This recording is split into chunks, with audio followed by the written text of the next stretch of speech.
Matthias, inside this box is your future.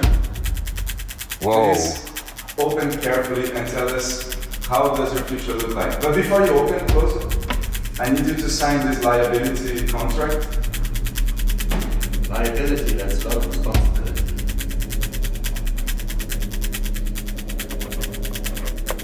Because from now on, it's everything on your responsibility. We can't guarantee what's going to happen once you open this box. So please open very slowly. That is a lot of responsibility, Diego. Whoa.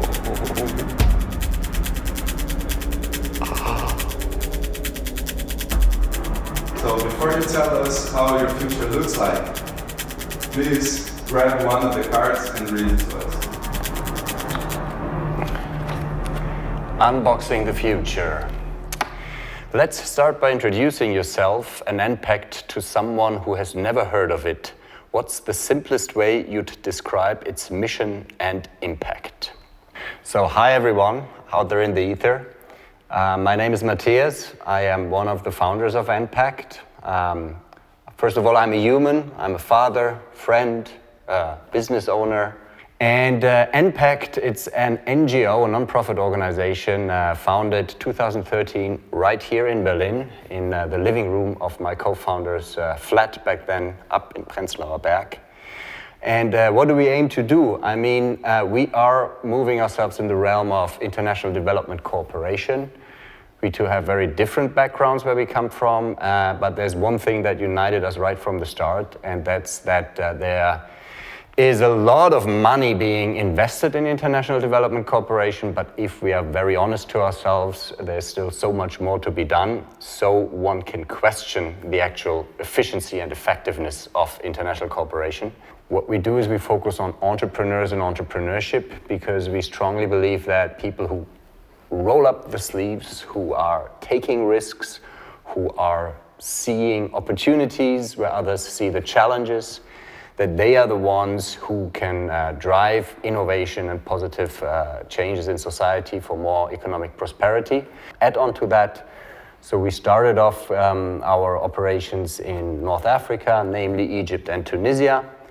The methodologies in this approach is expandable and it's applicable to other contexts. What we aim to do is we go where there is a need, we go where there are trusted partners, we go where we can create value, and over the years it turns out that actually it is replicable, and we've been over the last decade we were in sub-Saharan Africa, we even moved all the way to Latin America, moved to Southeast Asia. Now our current focus, it's Eastern Europe and the Middle East continues to be, and Africa continues to be a very important player. How to make money helping other people? That is a very good question. In the end, I personally do not like this differentiation between a business and a social business. Ideally, a good business does both right from the start. So we as an organization struggle. Let's face it, we are a non-profit organization. We do operate a lot with the trusted partners in the public sector, also with some philanthropy foundations. But in the long term, what everyone needs to see is how do I create value that also makes me pay my bills. You have to have an ecological, sustainable mindset when doing business so you can cater to both social impact and financial sustainability. Everyone loves the word impact. What does actual impact look like, and how do you know when you've truly made one? Beautiful question. At the end of the day, I think what matters the most is that people remember you in a positive way. And that's the ultimate legacy, I would say. If people say this program, this workshop, this session, this networking event, it changed my life. That's a big thing, right? And the impact that we measure, of course, we do measure many things. I mean, you have the SDG, We relate all of our parameters to that framework. We also measure related to entrepreneurship. We have a set of 40 to 50 indicators that include personal growth, delta of learning, opportunities, network growth, revenue growth, skills improvement, etc. In the early years, I was asked once by some of our own mentors, we received quite some mentoring ourselves, and he said, Matthias, what would be the ultimate impact that you can imagine? And I told him, you know what? I'd love to see an Enpact baby. I don't know, what do you mean by Enpact baby? And I said, well, a creature of love, like a real human new being that was created due to the fact that we operated programs. And in the meantime, thanks to Malte and Bianca out there, there's even 2 babies that I know of, and I've met them both, and they met via our programs and said, you know what, if it wasn't for that program, we wouldn't have met, and these kids wouldn't be on the planet, and that's, for me, the most rewarding answer I can give to that. But of course, you can break it down into how happy is your team, how successful are the founders that you support, how happy are you with yourselves in the roles that you've been given to play. But it's a mix of everything, and as long as you're able to stay true to yourself, I guess you're on a good way.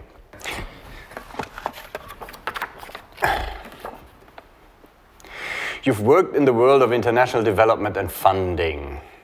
What's the one thing people need to know about how that system works? It's again, it has to do with reciprocity. What we learned over the years, it has to be a give and take. For a trusted partnership, with regardless of whom, philanthropy or the public sector, even the private sector, it has to be a win-win. Both sides need to see that there's value in it for them and that they can actually obtain their objectives better with the support and this partnership of the other party. But I guess those are important points to see what your opposite party needs. Are you the right person? How can you cater to that? What is in it for you? Be transparent about that as well, and then the foundation for a mutually beneficial partnership is laid.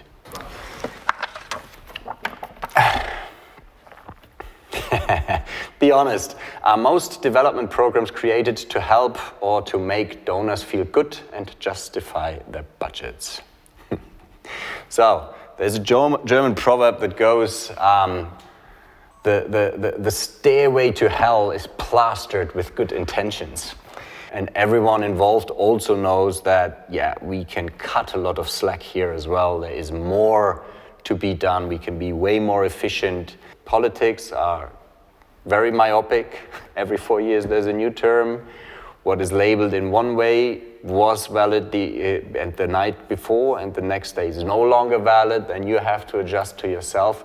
But I think in general, a more eye-level collaboration involving also the final beneficiaries who are hardly ever at the table, right? Because the bilateral programs are discussed between the bilateral governments. Any industry, but especially in our industry, is that there's a lot of money in the structures themselves, so that it doesn't reach the end beneficiary because, hey, and everyone needs to have their staff, their offices, their operational costs covered. But that's why we promote this direct access to funding for entrepreneurs, people who drive that change. What's one mistake governments keep making when they try to fund social change? How would you fix it? I think a lot more money needs to go into education. You want to have self-knowledgeable, self-reliant, self-motivated, self-disciplined youth and general human beings. And I think our overall educational system doesn't teach us that enough. Ask people what they want, don't assume that you know everything. Empowering the ones who want to do stuff and train them how to become the humans that they want to be. Me personally, that took several decades, and I'm finally getting there, and I think there the role of government and education and everyone in society should be leveraged much more.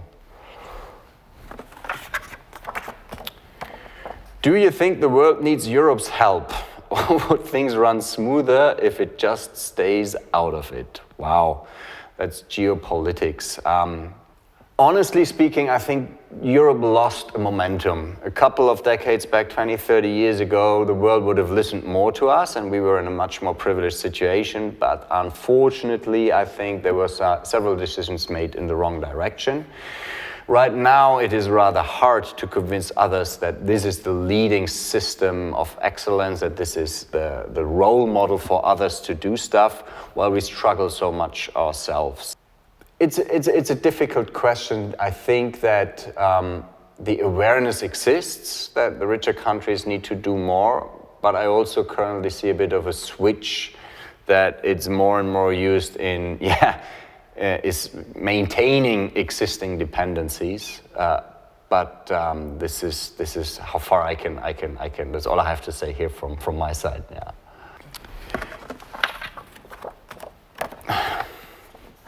What's one thing the global South gets right that Europe still hasn't figured out? Having offspring. Europe is dying. Europe is an old continent, and we get a little lesser and lesser. I think there is a lot of hunger, but not in the actual meaning of the word, but a lot of lust to do stuff, that because there's a need to do things. Things are not as, you're not as cozy, you're not as comfortable, you're not as bored or as fed up as some people I know. There's so much energy, so much belief, so much hope, so much, rolling up the sleeves attitude. They do want to do. And they do want to do the thing, and they don't want to just talk about it or be seen doing it or heard about it. They actually do. And I think this doer mentality, this attitude of I'm the master of my own fate and I'm able to change stuff if I want to, if I'm also willing to do the hardship which is related to it, And I think this is something I see way more in the more developed world, where people switched into, hey, this is all, they feel this sense of entitlement, which I don't see so much in the youth of the areas where we are, where there's a lot of, hey, let's build this together, let's do this together, there's an opportunity I want to seek. How do non-profit organizations earn money?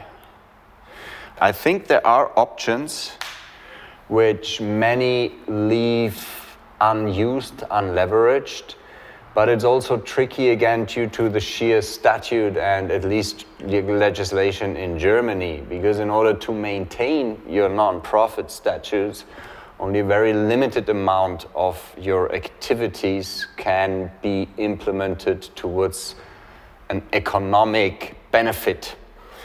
Currently, I don't know about other countries, but in Germany, the legislation limits the ability of non-profits to actually operate in a for-profit area. So what many do or have to do is that they create different entities, but again then, this raises questions and question marks by other people. So you do that so that you can sell us something else afterwards. That is a tricky area. There probably needs to be some reforms done, because at least to my knowledge, per se, the fact that you're a non-profit is that you are strongly also dependent on external, public, philanthropic, even private sector funding. But probably this needs some reform. What 3 pieces of advice would you give to anyone wanting to start an impact business? Very good question. First of all, self-awareness. You have to know yourself. You have to know yourself inside out and admit who you are. Don't fool yourself. We love to fool ourselves. Don't assume you have skills that you don't have. And if you really want to do what you claim that you want to do, start now. Don't tell people all the stuff that you want to do, that you're going to do once the right moment came. Pivot early, test your assumptions at an early stage. You don't have to build a fully fledged restaurant to realize that the cuisine you imagine doesn't have its clients. Start with a small pop-up store. Look for low-cost test environments, and then surround yourself with people who are better than you at what you're doing. I would strongly advise to have co-founderships. Different opinions, different perspectives, different angles, different ways of seeing things enrich the final product. And if you focus on impact, you need to create value for your potential customer. If the customer has value, it creates impact for them and it has social and financial benefits for them, then you're on track. Do not focus on your own fulfillment here, but listen carefully what people need and pivot and adapt your idea to that, because that's where you create impact for them. Have you ever had to compromise your values? What was it for and how did that feel? Yes, for a bigger good cause, how did that feel? Terrible. It is tricky at times. I think we all have to compromise. At times we all see and realize the consequences of a bad decision way later. It doesn't immediately give us the feedback, and sometimes if it's either with us being really shaken up by the decision that we took, seeing the consequences, or seeing it reflect in someone else talking positive or negative about you at a very much later stage, you then realize that, hey, maybe this was the right or not the right decision. And I think, again, what is important is that you're at least at ease with what is under your realm of control, right? We have to divide here between what can I influence and what can I not influence. And the things that you can influence, you do want to have your moral compass intact, and you do want to have your guiding star that you can follow. But even with that, at times, it's not a black and white decision that you take. It's a decision, it's a bad decision, or it's an even worse decision, and you still have to take a decision. And yes, that is painful at times, but that's for all of us human beings, but especially in a business context or in leading an organization, this can lead to a lot of frustration on all parts. There's only 2 left. We always end with an out-of-the-box challenge. What's one practical action you dare our audience to take right now to help shape a better future? Very good question. I would say, when it comes again to how do you better network? When you usually network, what you do is you screen people. You see, hey, is this person with his expertise or her money or their network valuable to me? What do I get out of this person? And then you quickly decide, yes, no, maybe, yes, no. And I would love us to switch that attitude. I would love us to be as prejudice-free as we can be when entering a room, talking to people we don't know, and just ask them first, what do they need? And then flick through our own mental address book and think of, what value can I provide that? And that's then an unexpected kindness from the universe. You just link that person to 3 people that you know afterwards. You don't even have to tell them first, but just say, hey, I met this amazing filmmaker, Diego, and I really think he should talk to 3 people from my network. And I think that's a very good advice, because in the end, it will pay back to you in one way or another. And there's scientific proof that the more voluntary or benevolent work you do, it actually makes you also a happier person. But I think that's something that is needed in these times, that we don't think for us first, which is not the big slogan, but think of, hey, how can I support my neighbor, my unknown new friend, whoever is in the room, and live up to that. Look at the box which contains your future inside and tell us, how does your future look like? We are still masters of our fate. We can do things. We must not become cynical. We must not become frustrated. We must not let others decide for us, and really focus on the stuff that is in your realm of control. Don't get frustrated with the stuff which is beyond your realm of control. Try to be a better version of yourself than the day before, and then we're all on a good pathway. Hey, no. Subscribe, follow, share it.